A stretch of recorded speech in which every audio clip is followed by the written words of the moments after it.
5 practical Claude tips after a year of use, things I wish I'd known when I started. 1. Edit, don't correct. If Claude gives a bad answer, go back and edit the prompt before it. The bad answer will disappear from the conversation instead of influencing and polluting what comes next. This is a game changer because AI always goes back into the history and feeds on it. So if you correct the history that started it, you're good to go. This one is my favorite by far and truly makes a huge gain in productivity and token usage. Use screenshots, not descriptions. 2, use screenshots and not descriptions. Why?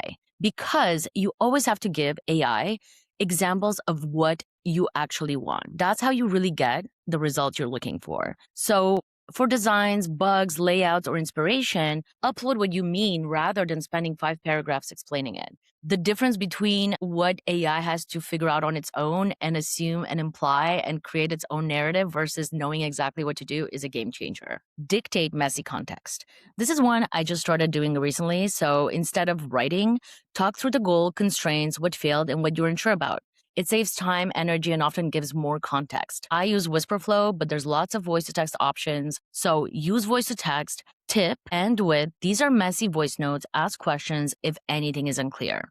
This is foundational. Projects. Use projects for repeated work. Add your reference files, examples, and templates once. Then reuse that context across related chats. Working with AI is all about context management. You have to start thinking about AI as a context consumer. If you give it the right context, you're going to get what you want. If you don't give it the right context, you won't. And is how you make sure AI remembers things instead of starting over and over again from scratch. And 5, turn repeated prompts into artifacts.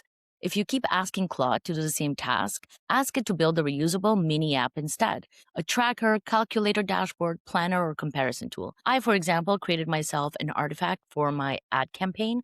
So every time I ran an ad campaign, I'm going to keep adding to it and updating it. So that's one great use of artifacts.